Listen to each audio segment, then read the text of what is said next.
Good morning, Steve. How are you? I'm doing good. How are you today, I'm Joe? doing great. I like today's topic, and it involves something that we all can relate to. And just like anything in our body, we have one set of these, and they're our eyes. Mhm. And I know um, just from having a precaution, having concerns, I think it's the one thing sometimes we take for granted. Right, right. In fact, Joe, this month is Healthy Vision Month. It's also Ultraviolet Awareness Month, and both of these are very important that we talk about.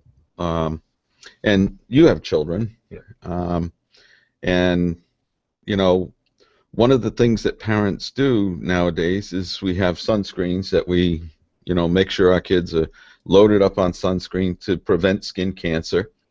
But many parents forget that skin cancer can also come on the eyelids and in the eyes.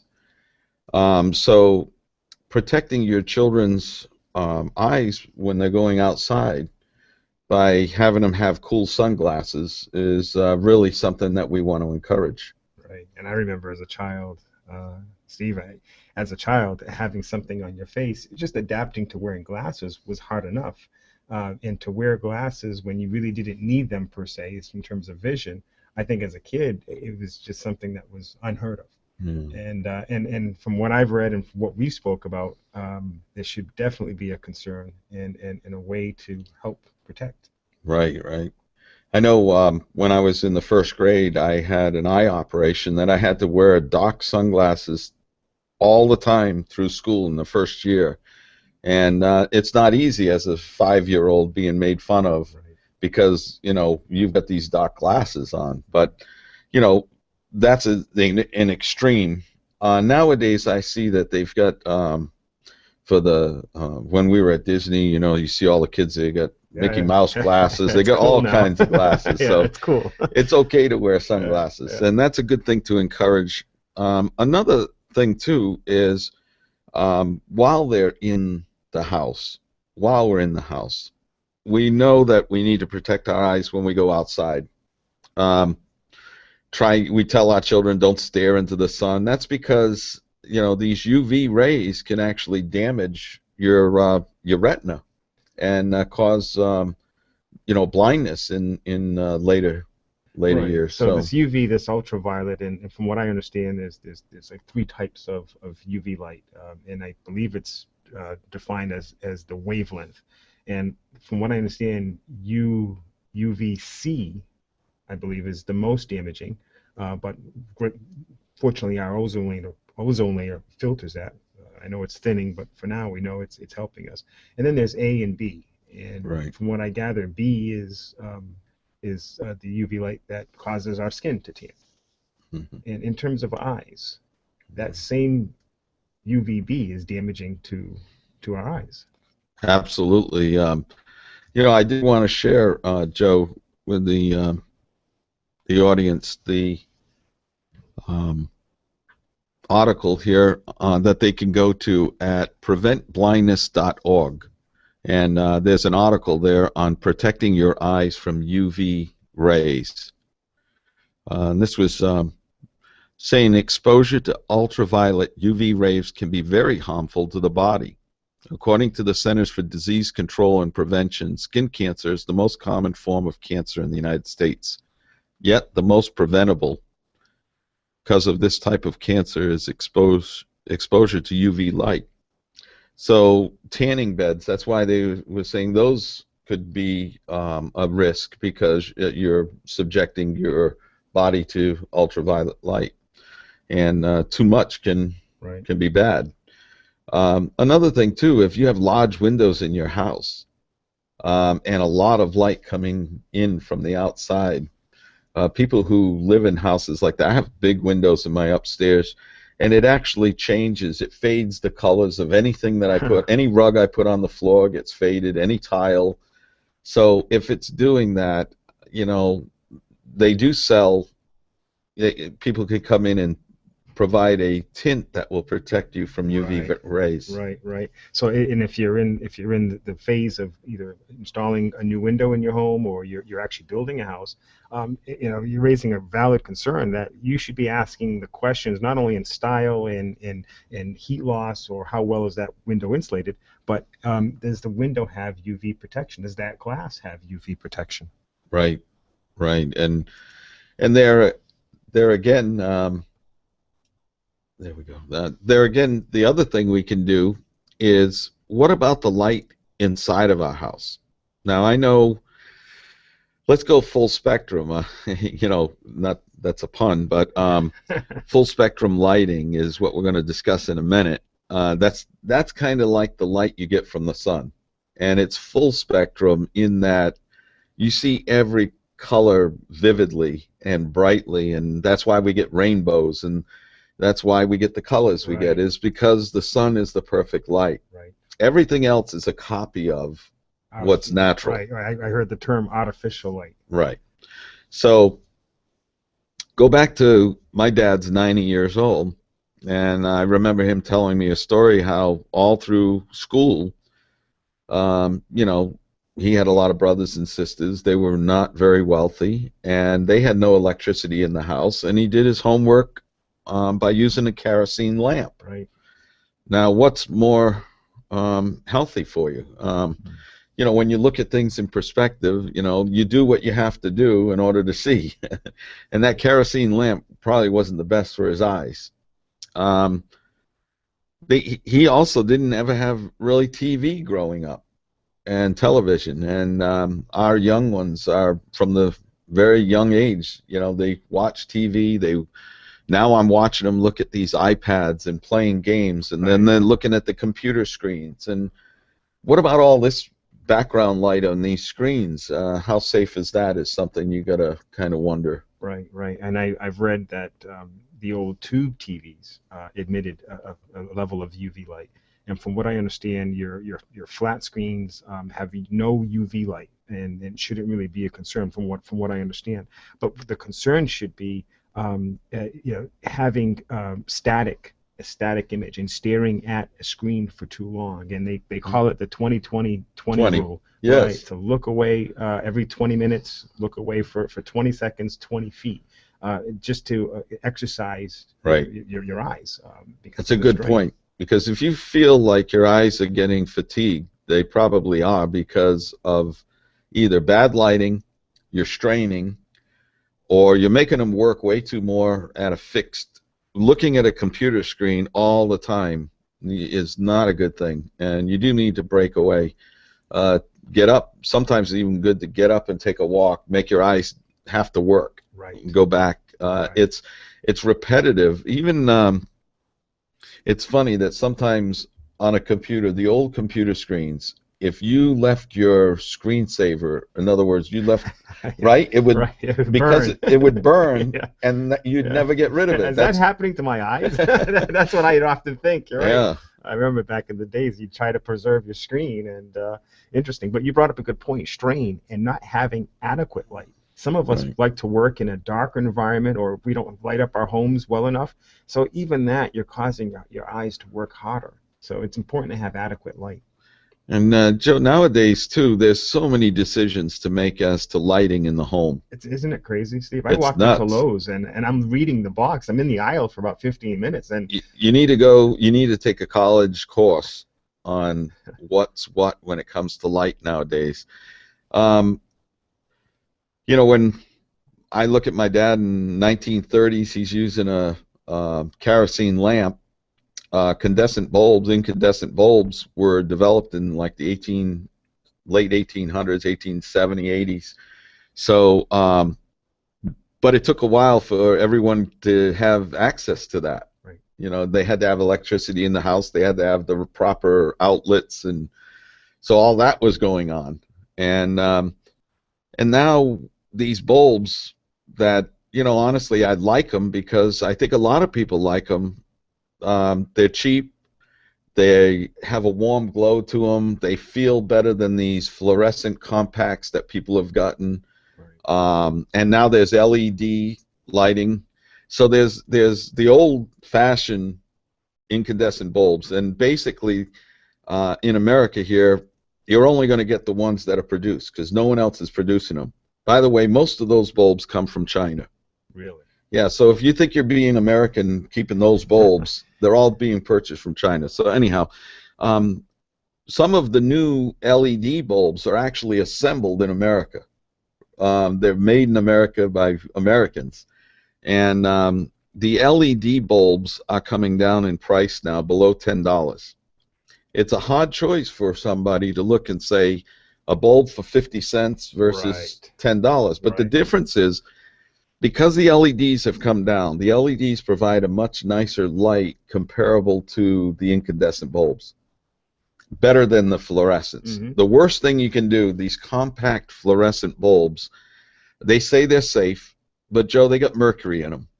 And even none of the big box stores I don't know of that allow you to even take them back and recycle them. So they end up in the landfill. We're adding again a heavy metal into our landfills. Um, I think that LED, is much safer, and that to get away from something that was developed 100 years ago makes sense. However, I still believe in the freedom of choice. But it when you start doing the math nowadays, in less than a year, you're going to start saving the average household if you change out all of your bulbs to LEDs. After the initial year, you're going to get your money back of what you paid, and then you're going to start saving Continuous. every year Right. after Right. that, So, to the tune of the average household $300. so that's amazing, and that's a considerable amount. So Absolutely. I I Over was time. I was saying to someone the other day, if sometimes government intervention, if there is going to be something like this, they're giving us a push to go in the right direction. I'm okay with that. Right. I can see the benefits. Right. Right. And while at the same time, I think people should have their own choice. If they want to make their kids do their homework with kerosene lamps, that's up to them. Um, but for the future, for your eyes, I was reading an article on full spectrum lighting, Mm. and you could spend a lot of money on full spectrum light. But if you're working at a desk every day, doing the same thing every day, what's $100 Right.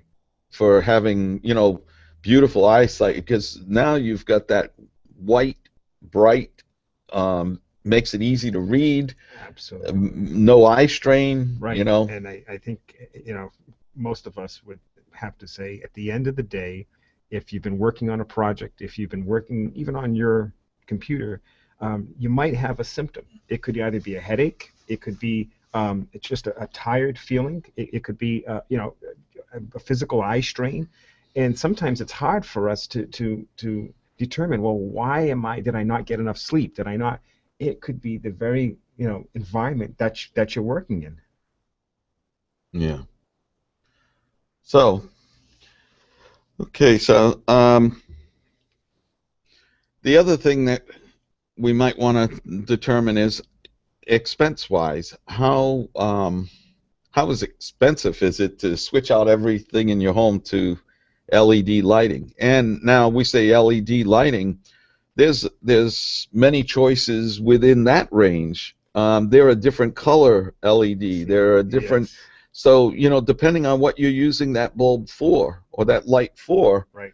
If it's a desk lamp, it would be perhaps different LED than a floor lamp. So you really have to do your homework, but you should try to move away from incandescent bulbs, only because they are a 100-watt bulb. I read this the other day. A 100-watt bulb um, is you're wasting over 97% of the wattage on heat Amazing. and only getting 3 watts of light. Right. So it's very Inefficient. inefficient. Yeah. You Yeah. really on LEDs, they don't heat up. Um, so you're not wasting that Right. energy. Right. Right. And I think this is a great topic to talk about, especially for those that are considering on buying an LED light. And from what I gather, the promotion around LED lights is cost savings. are we talking? No one's really spending the time talking about the quality of light, the health around LEDs. But I do know, as you talked earlier, that fluorescent light, it's flickering. And that Right. flickering alone, and you may not realize it, but at 60 hertz, your eyes are having to adjust to this flicker. And it Yeah. causes a strain over a period of time, headaches, as we said before. So I know LED, that light emitted diode, it's a DC voltage, it's a constant light, it's a steady light. Right. So in a sense, just that alone, cost savings and having a comfortable light that you can work with, is healthier in a way that you're not going to get the headaches, you're not going to get Right. the And eye strain. sometimes these compact fluorescents, when the bulb's first new, it doesn't do that flickering. It has a steady light, but then as the bulb wears on and gets older, so if Right, you are having to deal with fluorescent lights, change them out. When you start seeing that flickering, get rid of the bulb. right, Um, but I'm at the point now where I don't really recommend fluorescent lighting unless you absolutely have to have it. And today there's no reason that you have to have it. So if you can upgrade to a more modern type light that's better for your eyes, right, why not right. do it? So Steve, you mentioned it earlier prior to the show, the 10 to 2 range in terms of UV light exposure, and we should also question that. The light in your home, and we're talking about artificial light, but we were talking about windows. That UV light is actually healthy for you. It helps you generate vitamin D and things that our body actually needs. But the light exposure, if you're working in an office that's heavily lit, or if you're in a house that's heavily lit, having blinds and maybe turning the blinds slightly, to a more shady type of lighting during those peak hours between the mhm. 10 and 2. And as you said earlier, if you do have large windows around you, applying a tint that has the Right. UV protection. Sometimes, getting your exercise, plan your activities because you do need outside light. You do need to get out and out in the fresh air, out in the sun. So plan your activities before 10 o'clock in the morning or after 2. Try to keep out of, especially if you're fair skinned like me. If your background is such that your genes are such that you have light skin, you're going to be prone to basal cell cancer. You're going to be prone to light blue-eyed people are Right, going to be right, prone to right, more eye disease right. because of not protecting it. So wearing proper sunscreen, avoiding the peak hours in the day, and of course, using sunscreen properly. Making sure that you're reapplying it. None of them are waterproof anymore. They all Right, are water resistant right, because I don't believe anything's waterproof. right. And now they're making them say that it's water resistant. But to reapply after you get out of the water, bad sunburns. Not only do they hurt now, but in later life, the the having to deal with repetitive operations to remove basal cell cancer is not fun. No, So. no, I can imagine. And something that I found to be really interesting is, don't think a cloudy day is a day that you can maybe not do what you just said. It's amazing, but clouds really don't hamper or make a major difference. I think your UV light is, instead of 100%, is down to, I believe I saw a number of 88%. So that Yeah, amount of UV light is still there. I think that sometimes the clouds or the can magnify the moisture in the clouds can magnify the True. UV. I think it's like putting uh, a magnifying glass on you. Right. So you can burn. It seems like you can burn even worse in a cloudy, semi-cloudy day. Absolutely, or a snowy day, Yeah, because you're getting all of that reflection. it's true. And it is something that was brought up to me during another conversation, but polarizers. Mhm. And the glare can cause strain. Glare can cause a number of things. So a Right. polarizer, I believe, blocks out the horizontal light. So if you're on an ocean, or if you're, any flat surfaces, not only having UV protection, but having that polarizer built into your glasses would. Right, as well. right. Sometimes you can buy like prescription glasses, like the ones I have on are transitional, to where when you go into bright sunlight, they get dark automatically. That protects you because I don't, it's hard for me to wear both sunglasses and Right. my glasses. Some glasses, some people have flips that they actually can wear, or, I asked you the question because I know, what about people who wear contacts? What do they do to protect their eyes, their eyelids from skin cancer? Right, right. Um, And from what I read, and I do wear contact lenses. Most, if not all, contacts have a level of UV protection. But when you start reading about your eyelids and when you start reading about reflective light, the contact lens is nowhere near the protection of wearing sunglasses. And furthermore, Steve, what I read is that the sunglasses that you buy, we should not look at fashion alone. They're recommending that the sunglasses kind of do a full wrap because mm, light can come in and bounce from the interior of that lens and then into your eyes. right. So they're saying you should have a good amount of coverage in terms of sunglasses, and also to make sure that those sunglasses actually list 100% UVA and UVB protection. So So if you got raccoon eyes, it's a good thing, right? yeah, I guess so. uh, It's the only part of your body that's not right, tan is right, you get that right. white strip Yeah, right there. yeah, yeah.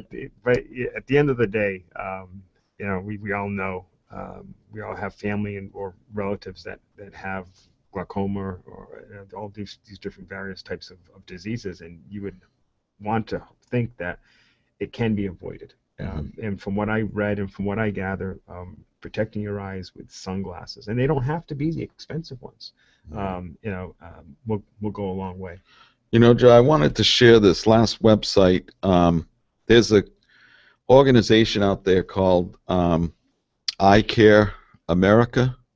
I don't know if you could see that. Let me zoom in a little bit. Okay.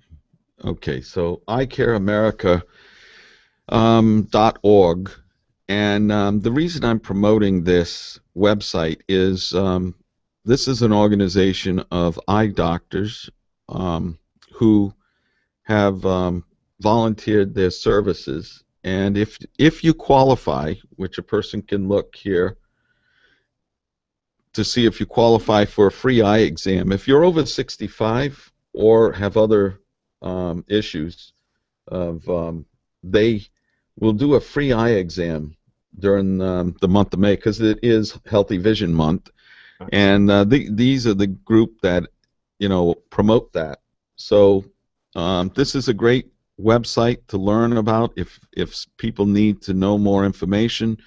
It's eyecareamerica.org, and has some really good points in here on taking care of your eyes and making sure to get yearly eye exams. Yeah, and it's just like anything. You don't want to wait until you actually sense that you have a problem. If you can, a lot of these things, if you can identify and catch them early, Hmm. your chances are better. It's Yeah, true, and your eyes, they say, are the windows to your body. So um, if you're diabetic, high blood pressure, anything like that is going to show up in your eyes early, you're right. so that they can, diagnose something else, and Yeah. at an early stage rather than a later Right, stage. So right, right. Steve, that brings up a whole nother point, but your health, your diet. Your diet can either uh, help your eye vision, or it could help detract from so having the healthy so eyes. the little statement that our parents used to say to us, "Eat your carrots." Yeah, Is there any truth in that? And the truth is yes. Um, Carrots are very good for your eyes, but so are green leafy vegetables, spinach, kale, anything. Your eyes need vitamin A, vitamin D, vitamin A and E. So they need a good variety of healthy leafy vegetables and carrots. right. So people who don't eat any vegetables, they're hurting their eyes. And it may not be now, Right. but these effects will happen later in life. And I I worked with a fellow who was blind, and my heart went out to him. He was blinded because he got into a car accident. But and he was functional and a happy person. But the thought of losing your vision, it's Yeah. you can't even imagine it. We all You know, take it for granted we until we do. don't have it. You're right. You're right. So, well, I'm glad that we had the show to make awareness to people about ultraviolet rays and their how they can be dangerous, and also how to protect your eyesight by proper lighting in your home. So hopefully people will use this information. And we'll next week we're going to talk about arthritis because it's Arthritis Awareness Month, and I think that it'd be good to talk about um, some ways of helping people who have this problem and things that can be done. People who have it know how difficult it is, and Living with it, right? so we'll Right. look forward to next week on that. Have a All good right. weekend, Joe. You too. Thank you, Steve.